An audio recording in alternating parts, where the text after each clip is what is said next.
Welcome to Hellish. I'm Daniel Whelan, and I am Hell's receptionist and administrator of the waiting room, the place where damned souls gather before they are assigned the task they will perform for the rest of eternity.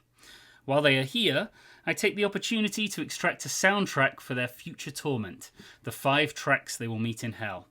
As always, I am joined by Satan's T-Boy and a man who, in the 90s, once made a girl cry by insisting Smashing Pumpkins were not true alternative, but safe alternative, Alex Gale. Hello, Alex. Hi, Dan. Do you remember making Becky cry? Yes, I remember making Becky cry. It's not my proudest moment, and I don't necessarily agree with my younger self. The thing is, well, I have come to agree with your younger self. That it was safe alternative, but the thing that whenever it comes into my head, I always think, what did young Alex think was true alternative? I at that time was reading, rather than the Enemy and Melody Maker, which you read, Dan. I was much more into my Krang and Metal Hammer, so it was probably something in there. Sepultura, right. Maybe. Oh, okay. All right. Well, there we go. So, I can see a damned soul is coalescing behind you. So, tell me, who have you pulled from the never-ending queue of misery this week?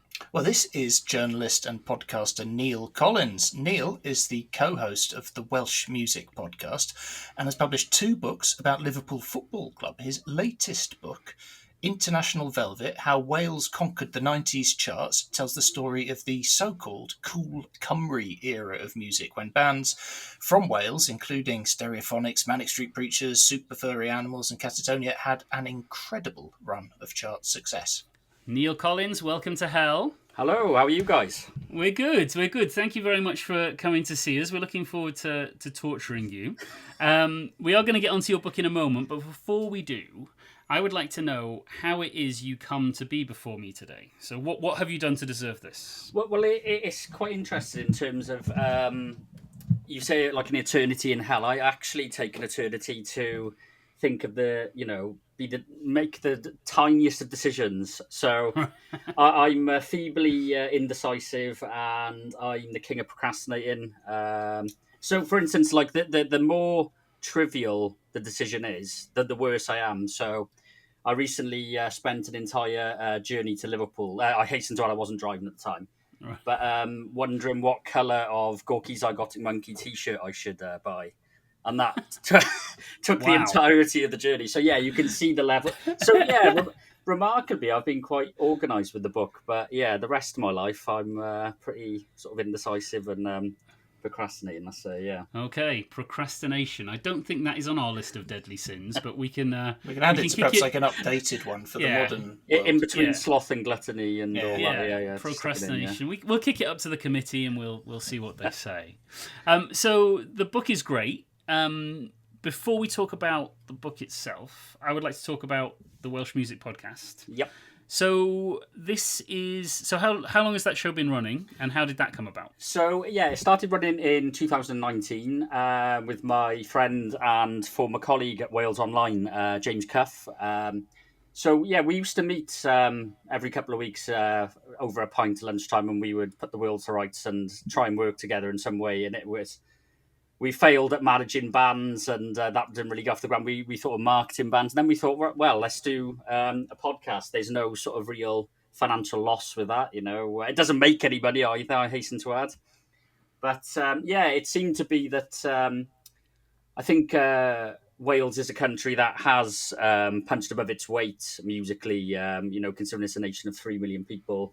And we don't celebrate those successes enough. So I thought it was the perfect time to celebrate the best of music and culture in Wales, past, present and future. Am I right in saying that it's from the podcast that the book is born? Is that right? Is that one thing led to the other? That's it, yeah. So in August 2021, it feels like a long time ago now, just as we were coming out of all the lockdowns, the University of Wales Press had heard the podcast, and they were just about to celebrate their 100th anniversary as a press by launching a new non-fiction imprint called Calon. And they got in touch and asked if we wanted to write a book. Originally, it was going to be an exhaustive history of Welsh music, but in 90,000 words, that's a pretty tall order in terms of where do you start? Do you go back before the 60s, you go back to the 40s, what genres do you include? And you'd end up just skimming over everything because there's so much to include. So, although there's been great books written individually about Manics, Stereophonics, Super Furries, and Catatonia, there's never been one that gathers them all together and celebrates that 90s boom period.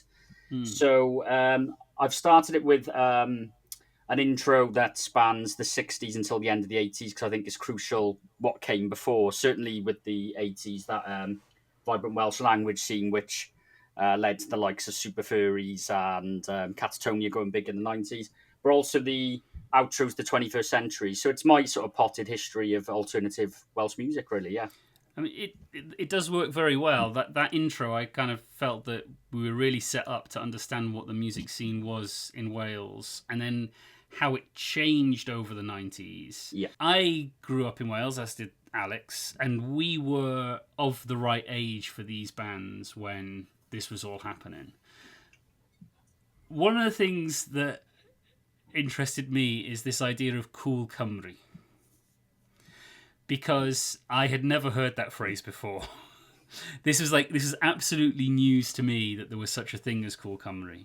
Do you know where it came from? Like, do you know who coined it? So it's variously reported as the Western Mail, which would lead you to think like that. That's where the Cymru bit of it came from, and also the London Press sort of latched onto it. So I think it is a creation of the Western Mail to start off with, because I don't think the London Press would have used any sort of Welsh words put that way. It's a term that sort of elicits sort of winces, really, from musicians and fans alike. A little bit like Britpop in terms of it's that collective term to corral bands that haven't really got anything in common apart from their national identity. It seems to me that all of these bands, these bands that kind of come up in prominence in the 90s, I would say that they were, although they're not kind of like the model Britpop bands, I would just say they were Britpop bands. That they're not. Some of them are like what you'd call maybe the second wave of Britpop, the ones who kind of came in post 1997.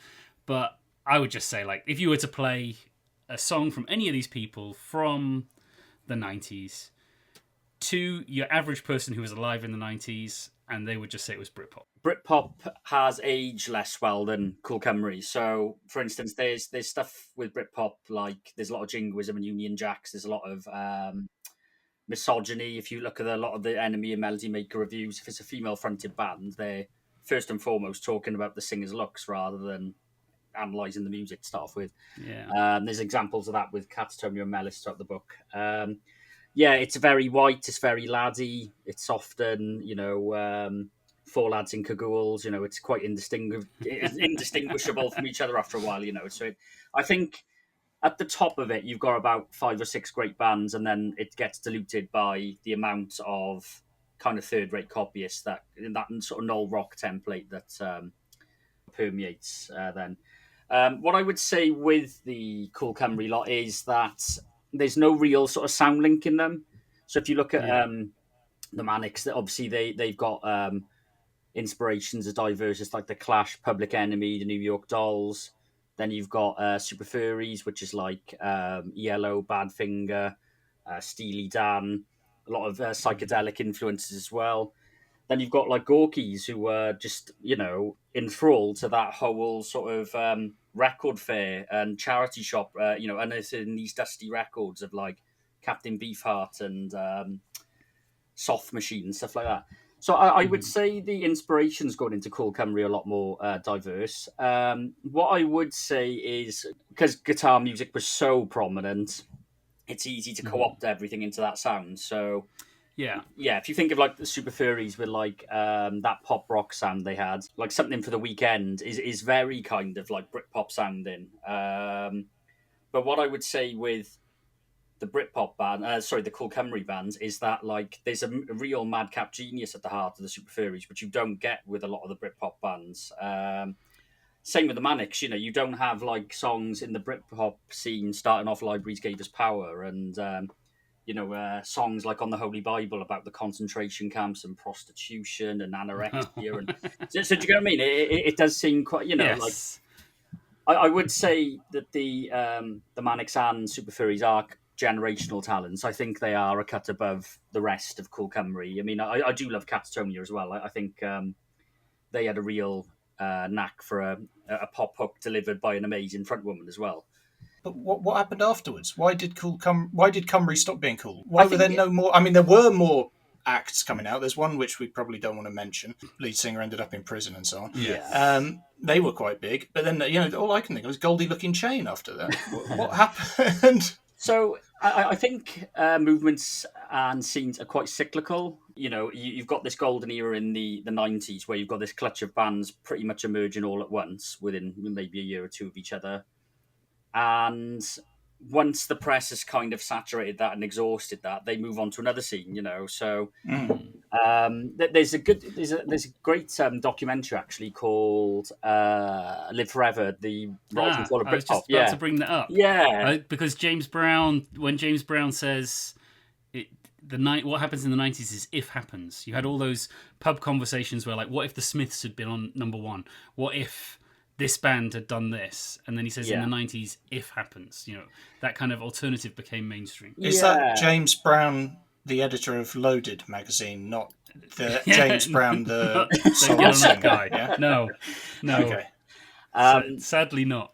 So yeah, there's two great quotes in Live Forever. One is that John Savage's observation that Britpop is more really English rock, in terms of if you think a lot of it came on the back of Blur, sort of rebelling against grunge, like everything being grunge, and they were doing stuff like Modern Life is Rubbish and Park Life there that kind of captured like a quaint sort of outdated version of England, you know, with its sort of steam trains and greyhounds and swimming baths and all that sort of thing, which didn't really have anything in common with Wales or Scotland. The other thing another prominent quote in that documentary is Louise Wenner from Sleeper, where she says anytime there's a vacuum between two movements, the music industry will always revert to pop because kids will always lap at pop. You know, it's mass appeal, isn't it? You know, so people who aren't particularly into music like pop, you know, that sounds derogatory, but I don't mean in that way. No, but it is what happens after. To go back to what Alex was asking about, you know, what happened after the 90s, what happened after Cool Cymru, is that exact thing happens. There's a vacuum and steps step into it. Yeah, exactly. So you've got, with the end of Britpop, you've got Robbie Williams singing like Angels. Louise Wenner was saying that once you've got Robbie Williams making music that sounds like Oasis, that's the end of the whole sort of movement, really.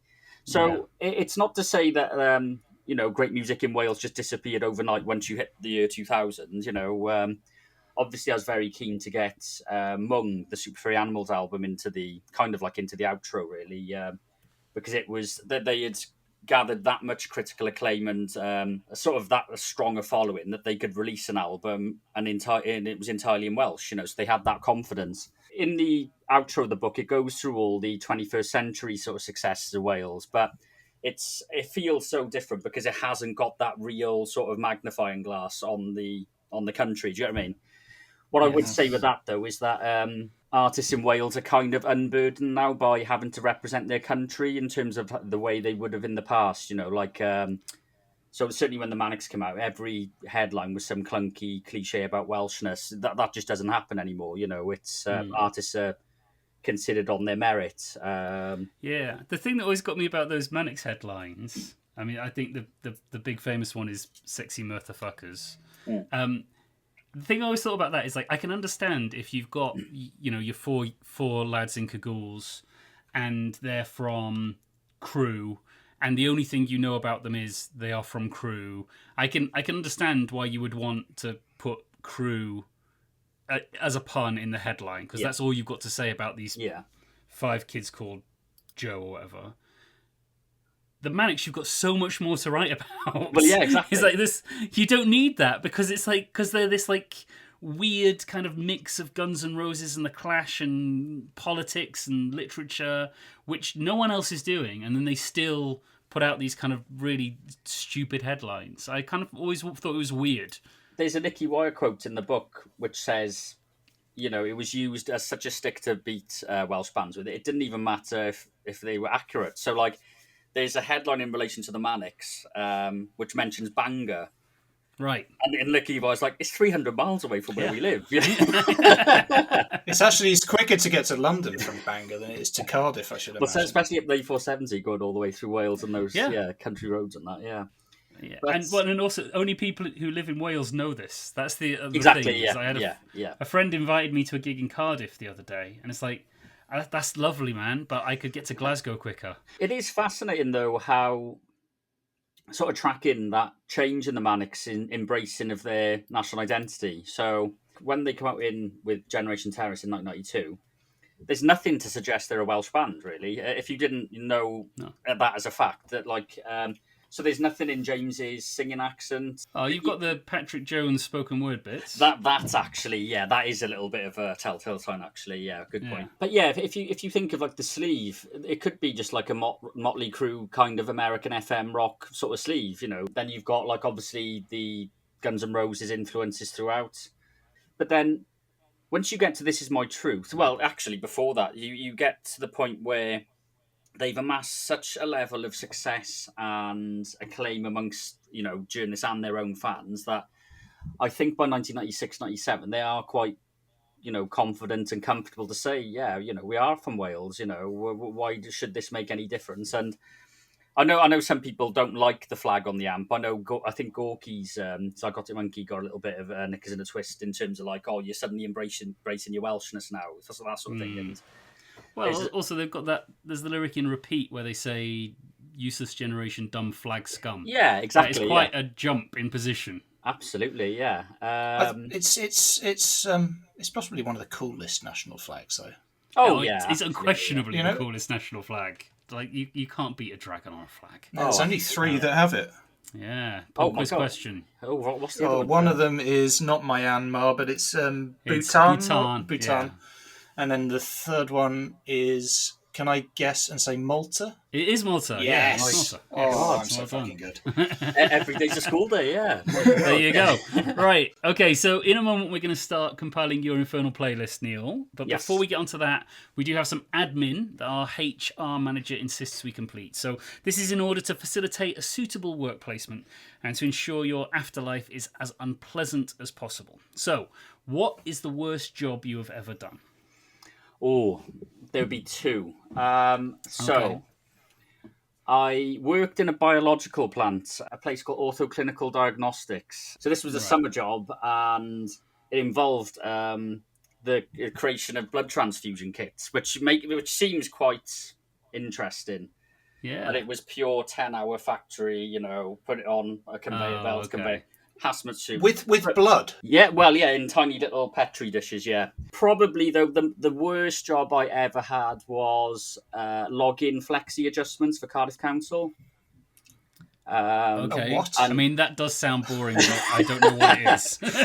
So do you know, like, flexible working when you swipe in and swipe out? And so it's adjustments. So it's an incomplete internal job, do you get me? Yeah, I do remember the funniest bit was I used to say to my colleague, who was equally as frustrated as I was, and he used to say, I tell people I'm unemployed because it's less embarrassing than telling them I do this. So yeah, they would be my 2, yeah. Okay.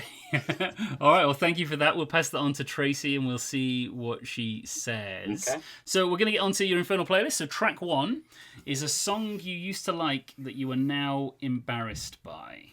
This would be Teenage Dirtbag by Wheatus. 'Cause I'm just a teenage dirtbag, baby. Yeah, I'm just a teenage dirtbag, baby. Listen to Iron Maiden, baby. Will you be? Okay, so Alex, can you tell us about Teenage Dirtbag, please? I'll tell you a little bit. It was released on June the 20th of the year 2000. The song featured in the Jason Biggs Mena Suvari film Loser, which came out in the same year, and it was a huge chart hit, reaching number 2 in the UK and number 1 in Australia, Austria and Belgium. But it did rather less well as you go further through the alphabet. But it didn't appear anywhere on the US Billboard 100.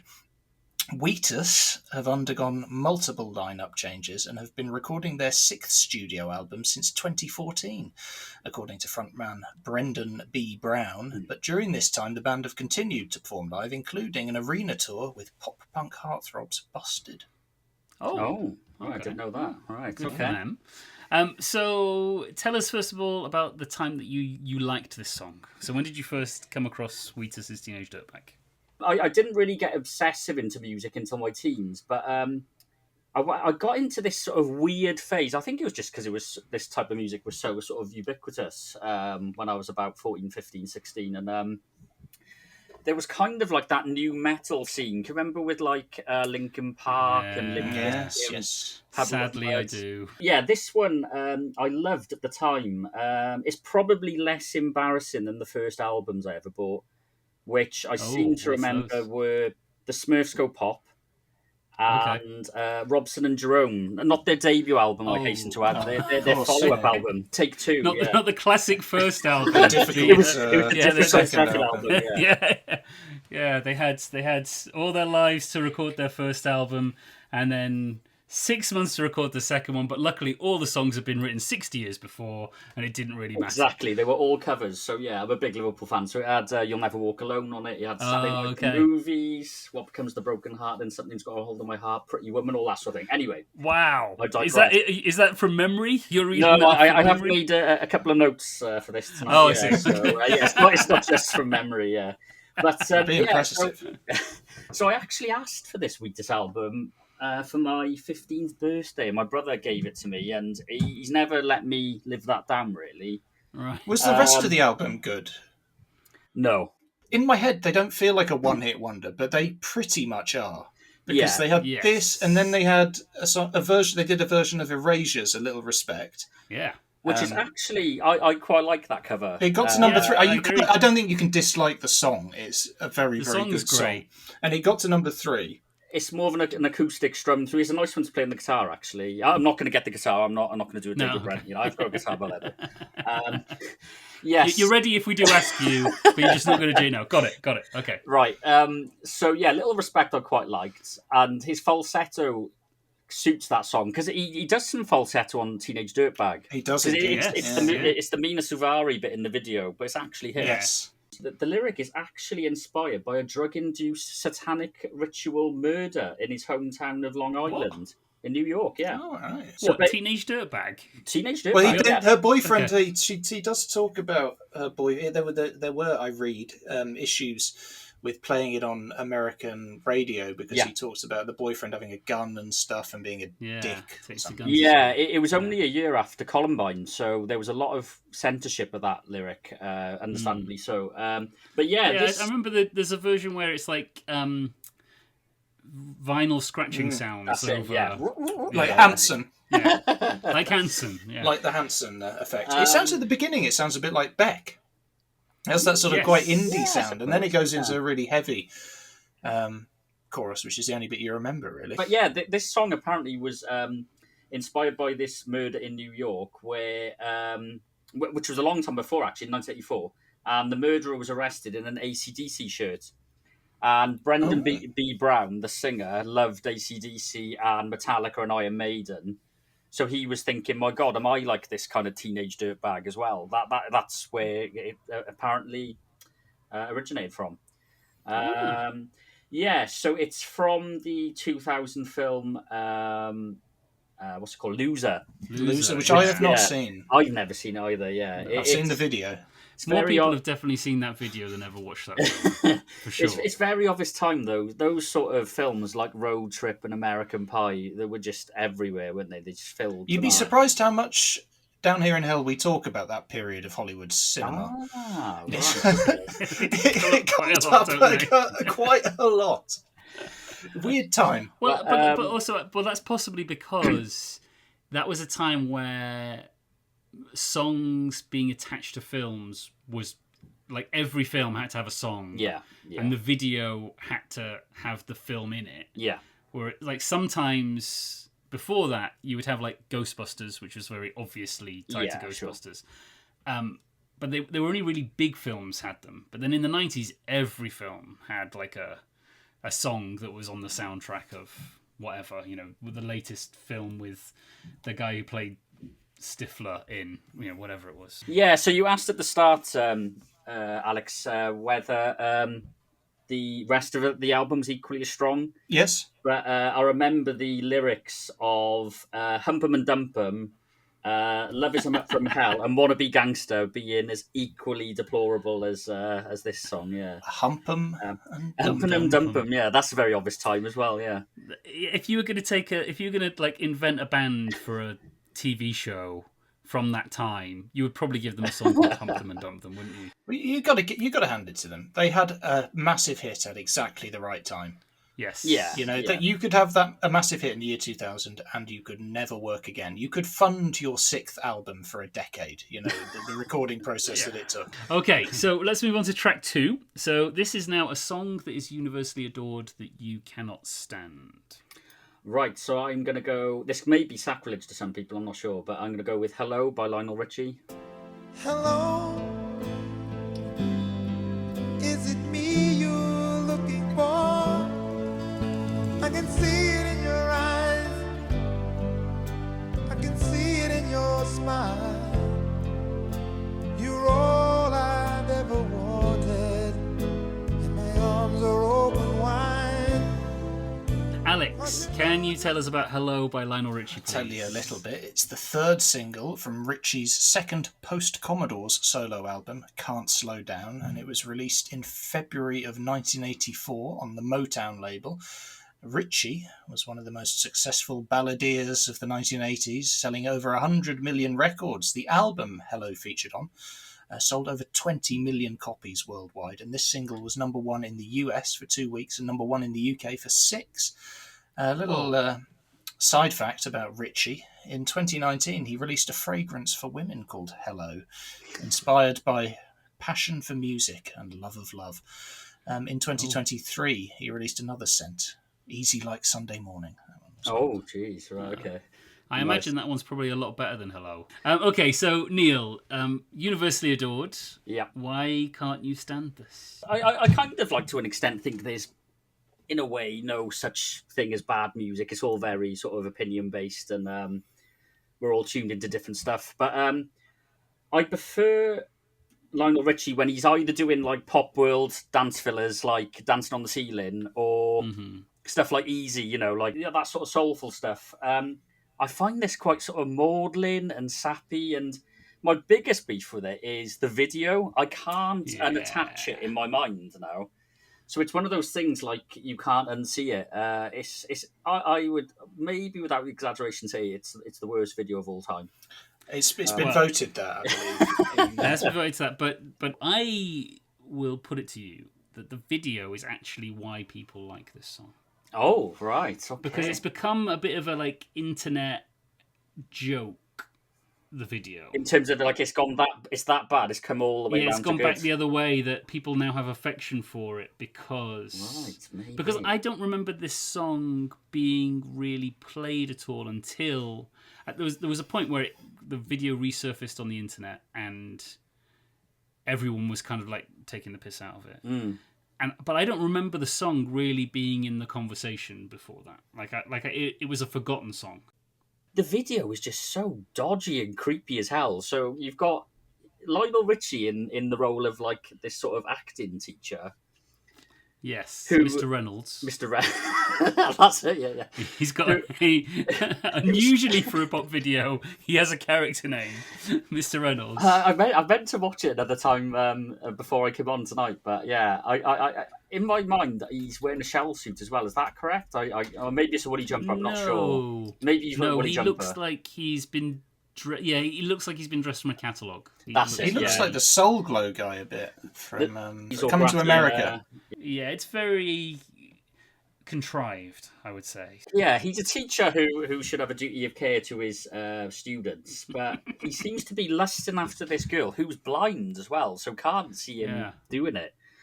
Laura Carrington as well, who was an actress who wasn't actually blind, so that's a little bit dodgy in itself. When I watched it today, I might be wrong, but I think they got her to close her eyes and painted eyes on her closed eyes. Jeez. They don't look like her real eyes to me. I think they might have done that. As soon as I finish this call, I'm going to have a look at the video again. Right. Yeah. But, Obviously, we're going to have to put this on social media. Yeah. So further fuel the fire. it appears on the surface to be unrequited love. So he's phoning her and kind of not saying much, bit of a heavy breather. So there's the uber creepy opening line. I've been alone with you inside my head. No, sorry, inside my mind and in my dreams. Don't want to know, Lionel. I've kissed your lips 1,000 times. I sometimes see you pass outside my door. So this poor woman, is just going about her business, not knowing any of this, Then you see the reveal that it's not unrequited love. She's moulded this clay head of him. Has she touched his face? Is there any point in the video she touches his face? No, canonically, no. We never see her touch his face, but she's a cracking sculptor, to be fair, for someone who can't see the clay. Well, she's done a great job. I had a look on YouTube, see if I could find the episode, but I remember Kathy Burke doing an evisceration of this video on Room 101. Oh, really? And she said it's a lovely idea, but it's just a shame that the clay head looks more like Ian Rush. But she's actually wrong with that. It's not Ian Rush. Yeah, I think it's unfair. I think it's quite good. It's Graham Souness in his 80s poodle permed prime. Yeah, it's more Graham Souness. I think that the song is about a guy who really fancies someone but is too shy to talk about it. Yeah. The video is about a stalker. And this is a problem. Everything he does in that video is certainly by any standard, but the way we look at it now is dodgy as hell. But it doesn't really have anything to do with what the song is. Yes. So I think the video also does it no favors in terms of. Yeah, I just think it's just made it more prominent. Maybe I'm doing the song itself a disservice. No, I think it's very boring. Yeah. Oh yeah, it's not. I'm not making the case for it being a brilliant song. I just think it's only still remembered because of this video. I think the video does. I think it's also kind of remembered because people say hello a lot. So when you turn up somewhere and you hello, and then you can in your head you just go, "Is it me?" It's just one of those things. Yeah, It keeps it going. So now it is time for us to take a break.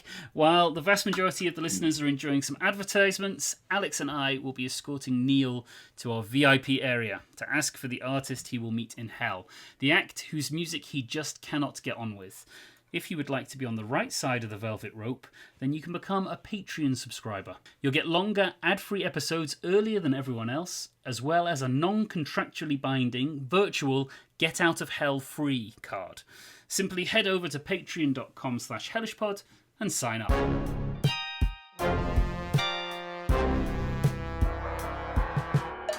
Hello everyone. Sorry to interrupt the episode. Well, I'm not sorry really. I just wanted to let you know about a few ways you can keep us on the road to hell. The first is nice and cheap. Like, subscribe, follow, award us 5 stars, write a review, tell all your friends and enemies. We're at Hellish Pod on social media, apart from Instagram, where we are Hellish_pod. The more visible the podcast is, the more episodes we'll be able to make.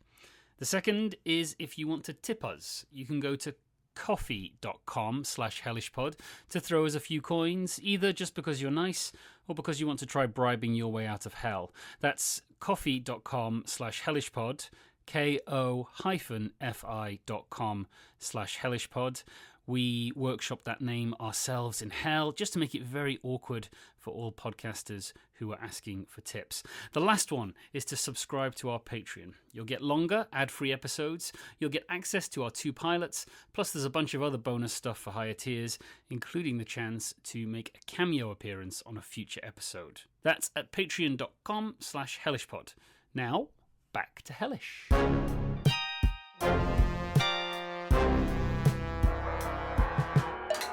Welcome back to Hellish. We always go hard when we come out of the ad break. None of this easing the audience gently back in nonsense.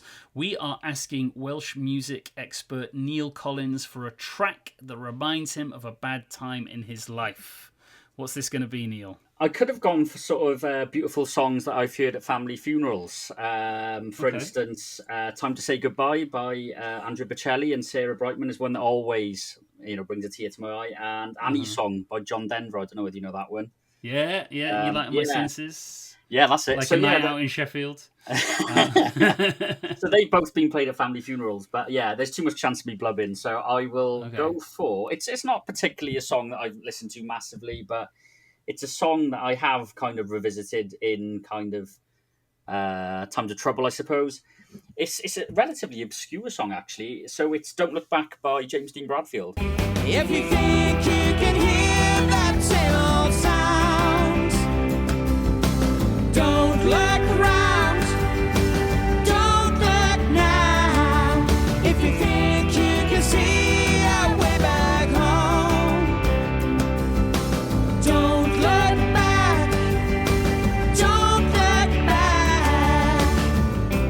Okay, Alex. So Neil says this is relatively obscure. Yeah, I was going to say thanks, Neil. This is a real deep cut, isn't it? So I haven't got so much for you, but it's the B-side from the single "That's No Way to Tell a Lie," which was the first single from Bradfield's 2006 debut solo album by the name of The Great Western. I think the female vocals on the track are a lady called Torren Antonia, who was keyboard player and vocalist for the noughties Anglo-Icelandic indie merchants Fields. Oh. And That's No Way to Tell a Lie, which is the single this was a B-side on, spent 3 weeks on the UK singles chart, and it came into the charts at number 18. That is more facts than I was expecting. I'll give you your due there. We should tell people who don't know that James Dean Bradfield is, of course, the frontman of Manic Street Preachers. So, Neil, tell us about the bad time in your life that this recalls. So this would go back to when I'd split up with my first proper girlfriend in uni. Yeah. So it wasn't one I was like massively crying into a hanky and listening to, but yeah, I do remember. It's more to do with the time, and I remember this song coming out at the time because obviously the Manics had a bit of sabbatical after Lifeblood, which is an album I love, but kind of confused the audience, and it's been reevaluated a bit in recent years, but. It's reissued this year. But I remember this coming out. Obviously, it was the B-side to the lead single of that album. Is it one you're familiar with yourself, Dan, as a Manics fan? Yeah. So, both this and Lifeblood, which I think is one of my favourite Manics albums. But I remember this record coming out. I went to see James Dean Bradfield in Coco in Camden. Yeah. And I thought it was the best I'd seen him in years. He seemed really kind of alive and up for it. It was a great gig. I remember this single as well, "That's No Way to Tell a Lie." I think the album this comes from does get a little bit of, it kind of gets looked down on a bit, I think, by Manics fans, but I thought it was great. I revisit it all the time. I think it's a great album. Yeah. Today was the first time I've heard it. I Okay.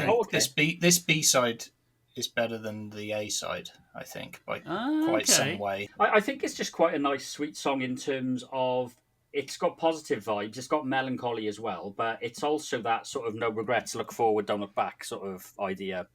But also, because I thought this should have been included in the album. The first time I ever met James Dean Bradfield, I asked him this question, which is a little bit of a nerdy sort of stato, sort of obscure question to ask. Right. That's what we're here for.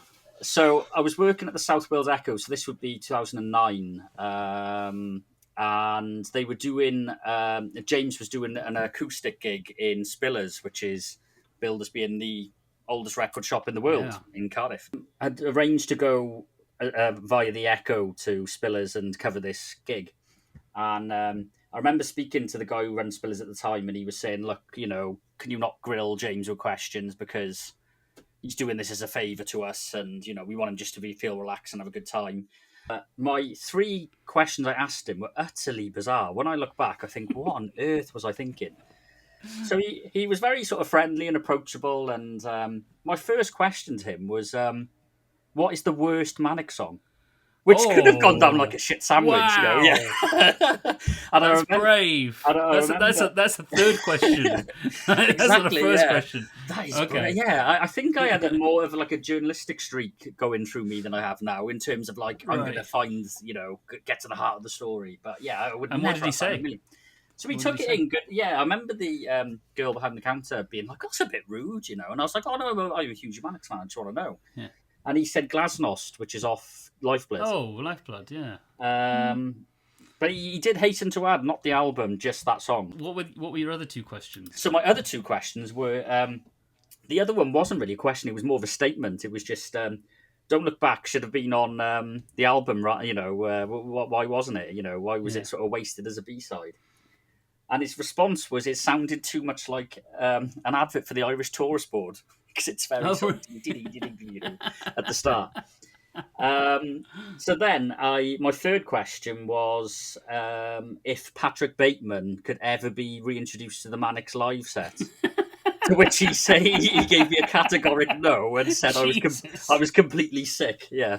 No. So we should explain. Dan, can you explain that to me? Yeah, that is Patrick Bateman is a character from American Psycho. Yes. Yeah. So the Patrick Bateman is a B-side to a single from the Manic's second album. Yeah. And it is probably best known for the lyric "I f***ed God up the Okay. Yeah. So it was and it was considered for a single at one point. So It's amazing how they became more popular later on when they started singing about more relatable things. Yeah, like going to Australia. It's not one that you play at summer barbecues, that sort of thing. No. Yeah. So I mean, it sounds like James took all that with good humour. He did, yes. I want to know how the South Wales Echo felt when you came back with this. So basically, those questions were just for my fanboy curiosity. I just covered the gig as a straightforward sort of gig. Oh, review. okay. Yeah, it's quite sort of dull, really. But and he did not play Patrick Bateman. Okay, lovely. So that is a song that reminds you of a bad time in your life. We're going to go to track 4 now, which is a track you hate by an artist you love. So who is this? Yeah, so I don't know whether this artist is considered cool anymore or whether they're having a bit of a revival, but I do unashamedly love Oasis. So Oasis were one of the bands, along with the Manics, who I became obsessive with music about. So you're talking when I was about 15, 16. So my first proper gigs, I've been to Abu tribute acts with my folks and stuff like that before that. I don't really count them, but yeah. My first proper gigs were Oasis in December 2002, and I saw the Manics the week after. So that was kind of like the turning points that I got really into music. Picked up a guitar, which is still within arm's reach. If honestly, we're gonna any second we're gonna call on you. Just have it ready, and we'll let you know. This song is off "Standing on the Shoulder of Giants," which got critically panned at the time. I do have a soft spot for this album in terms of it was Oasis trying to reinvent themselves. So you've got the anthemic 4 of the first 3 albums. This album, it has that sort of post-party come-down feel. So you've got songs like Gas Panic and Where Did It All Go Wrong, Sunday Morning Call, which is a little bit of a precursor to the gloomy likes of Coldplay and Athlete and bands like that came afterwards. So I'm assuming you're not picking one of those songs. No, and I'm not picking Go Let It Out, which was a great single. I'm not picking Fucking in the Bushes, which is a brilliant instrumental, which they have come on to the stage for we years. are now running out of tracks on Standing on the Shoulder of Giants. So what is it? You then come to the absolute grotesque beast that is Little James. Okay. Right, let's hear it. Live for your toys, even though they make noise. Have you ever played with plasticine? Even tried a trampoline? Thank you for your smile. You make it all worthwhile to us. I'm singing this song for you and your mom, and that's all. Right, okay, Alex, tell us about Little James by If Oasis. you've been listening carefully, it won't come as a surprise that this was the first song that Liam Gallagher wrote for Oasis. It was released in the year 2000. It was the 5th track on their 4th album, Standing on the Shoulder of Giants, the first to not feature Bonehead and Quigsy. The song was written for... It's nice. He meant well. The song was written for Liam's young stepson with the Lethal Weapon 2 actress Patsy Kensit, to whom he was married from 1997 to the year 2000. I would say this is not just his first attempt at writing a song. I think this is his first attempt at ever rhyming anything. Like He definitely had a rhyming dictionary next to him. a rhyming dictionary and like no idea about meter. Like he's kind of like even tried trampoline. It's like I've got like it's so daring, yeah. Plasticine, trampoline. Okay, yeah, those two words rhyme. He's like, I need an extra. Yeah, what am I going to put in the middle? Yeah. Even. All right. Yeah. Okay, So were you guys familiar with this song? No, never heard it before. Really? I stopped Really? listening to Oasis midway through the third album. Okay, midway through, just like halfway through. No more. That's enough for me. That's it. I've had enough. No, I Never remember again. It does go on. We went to see them, Dan. You and I. We did. They were touring. What's it called? They were touring Be Here Now. when we I went would to argue see there are 3 good Oasis albums. First one, the second one, and the Master Plan. Yes. And then I'm less great, yeah. interested. But I'm sure there are many better songs later on as well. I don't know how you feel about this, Neil, but I would say it's a pretty good analysis in that there are good songs throughout the rest of Oasis's career, but the albums absolutely. mostly don't stand up. Yeah, I would say after Be Here Now, there's not an essential Oasis album. I think that's fair to say. But there's good songs peppered on all of them. Do you know what I mean? Usually the singles are pretty good. But yeah, so this song, my God. So it's actually written for, as you said, Liam's. It's actually his stepson. So it's not. It is. So it's actually Patsy Kennedy's ex-husband Jim Kerr from Simple Minds. Yes. Who I had a little bit of research, and he said he was very touched by the song, apparently. So I think he was being diplomatic. I wonder how little James feels about this now.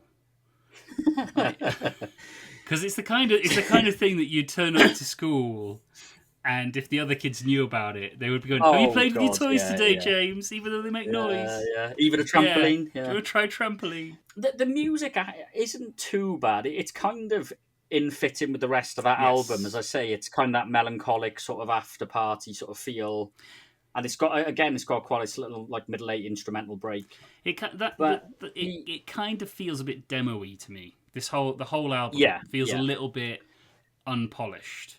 I mean, I'm amazed that Noel Gallagher allowed this song on the album, because he had such a sort of an iron-like fist grip over Oasis for the first 3 albums. It's such a bad first attempt, you know. I suspect this is diplomacy as well. I suspect it's like it's the token tickle on the belly, isn't it? I think let him have that one. Give him enough rope. Yeah. It's not so easy, is it, dickhead? I don't think. I think Liam has mellowed quite a bit, and he's actually quite funny in a kind of brusque. I absolutely agree. I think he seems very sound, Liam Gallagher.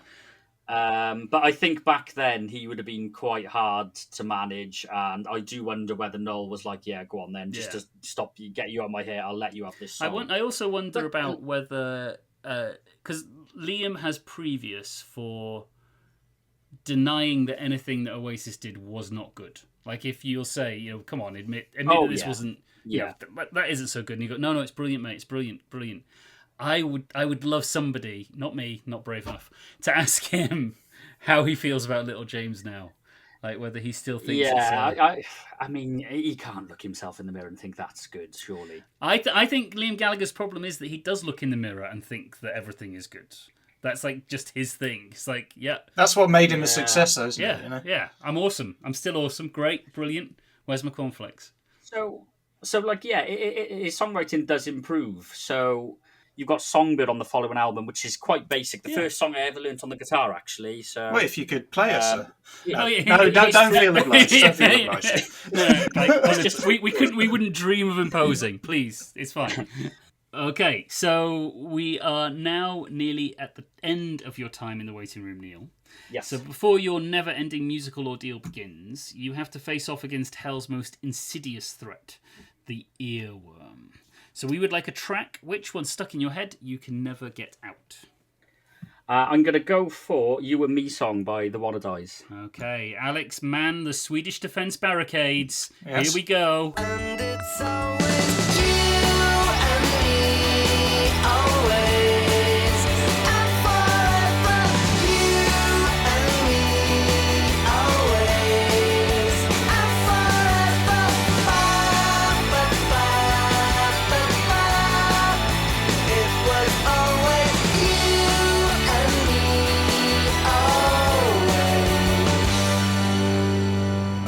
Okay, so let's hear some song facts about You and Me song. Well, this was the biggest and best-known hit for the Swedish band The Wannadies, and the second song that featured in the soundtrack to Baz Luhrmann's Romeo and Juliet to have ended up here in hell with us. Oh, of course. Yeah. This song, it was a single from the band's third album called Be a Girl, and was first released in the UK in 1995 before a title update to include an ampersand, and a second release in 1996. Oh, well, hang on, sorry. The title update to include an ampersand. Yeah, it used to be called You, A-N-D, Me Song. Right. And then in the second release, 1996, it became You, ampersand, Me Song. That is weird. Okay, go on. Well, Carry yeah. on. A final fact. In the ITV soap opera Coronation Street, You and Me Song was playing when Richard Hillman drove his wife, Gail Platt, and her children David and Sarah into the canal, which resulted in Richard's death. The song would be used again when David drove himself into the same canal 4 years later. Oh, that's clever, isn't it? Coronation Street, what they've done there. So high and low culture, you've got Corrie and Romeo and Juliet. Yeah. Look at that. Okay, so do you remember the first time you heard this, Neil? The first time you came across the one of those? It would be in the mid-90s when this song was everywhere. And also as well, it's not a song I dislike, I hasten to add. So you don't have to dislike an earworm. It just has to burrow its way into your brain. I would probably dislike it quickly if I was submitted to it for an eternity in hell. Right. But, that's all right. That's what we're going to do to you anyway. But we also like to leave the listeners with an earworm. So it's as much for them as it is for you. So yeah, the chorus just completely sticks in your head all day. I think they were kind of one-hit wonders. I can't name another Wannadies song. Pretty much. I mean, they've had albums. They've had 3 or 4 albums, but this was their big hit, and they had a few singles in Sweden in the early 90s, and then they got picked up by this UK label. But then I think they had like big label sort of disputes in the late 90s, and then they seemed to disappear. But they are touring this summer, I've seen. Okay. And if Kellon want to release a book of Swedish music in the 90s, then we got somebody who can write it for you. Absolutely. I'll knock it out. No worries. So yeah, I had a chat with my fiance about earworms before I came on, and we were trying to come up with sort of good ones. So there's quite a few like inadvertent earworms that have been submitted onto her unwillingly over the years. So her car broke down in the 90s, her father's car, and the tape deck stopped working, and it was forever on Barbara Streisand's greatest hits then. Forever. So it's a little bit like being in hell, you know. Yeah. So as soon as they had like an MOT, or it was like, get that tape out of there, you know, like, right. you know. Yeah. Another one was... At least it was a tape, right? So like it would pick up from where it stopped last time. Whereas if it was a CD, I'm assuming it would start from the beginning every time. Oh, God, yeah. Or even the same track if it's on that. Yeah, exactly. Setting, yeah. Cry Me a River by Justin Timberlake also accompanied her stuck on repeat on a 12-hour McDonald's shift when she was young, when she was about 16. And Moves Like Jagger accompanied a 36-hour labour pregnancy. Yeah. Why did she do that to You could herself? turn that off. What? So that was on the radio all the time. It wasn't. Okay. It wasn't a personal choice. Yes. We've got the birth playlist. We've only got one CD. We've only picked Put it on repeat.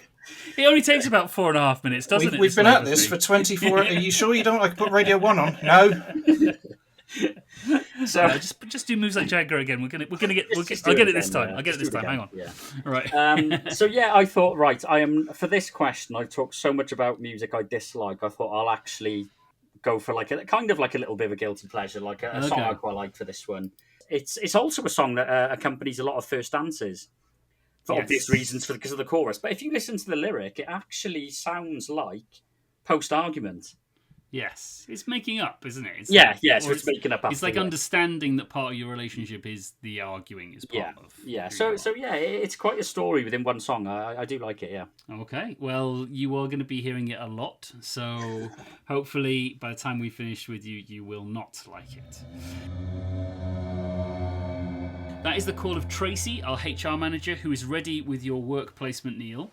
While I go for a conflab, Alex, can you recap Neil's Infernal playlist, please? I can indeed. Track number 1, a track that Neil is embarrassed that he used to like, is Teenage Dirtbag by the band Wheatus. Track number 2, it's a universally adored song that Neil himself cannot stand, is Hello by Lionel Richie. Track number 3, a track that brings back bad memories, Don't Look Back by James Dean Bradfield off the Manic Street Preachers. Track number 4, a track that Neil hates by an artist he loves, is Little James by Oasis, brackets Liam Gallagher.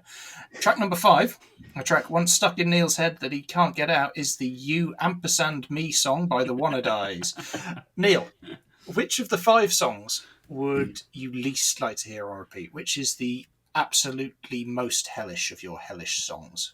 I'm really sorry, Liam, if you're listening. I love you, but it's got to be Little James.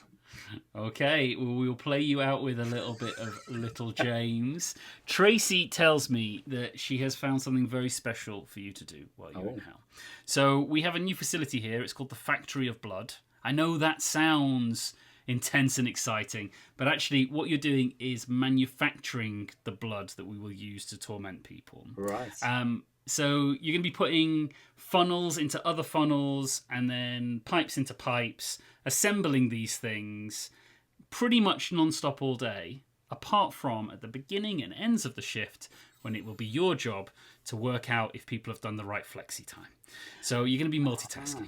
Of course, I like it. Okay, Well, I like it, I don't know. I hope you don't like it, because Tracy will be in trouble. Well, okay. Sorry, Tracy. We'll have to get a new HR manager if you do end up liking it. So you're going to leave here with a QR code to your Infernal playlist tattooed on your forehead. Everywhere you go from this point on, you will be scanned, and every speaker you pass will spontaneously start playing it. Before you slope off to your damnation, is there anything you want to tell listeners about? Maybe remind us about the title of your book and where they can get it?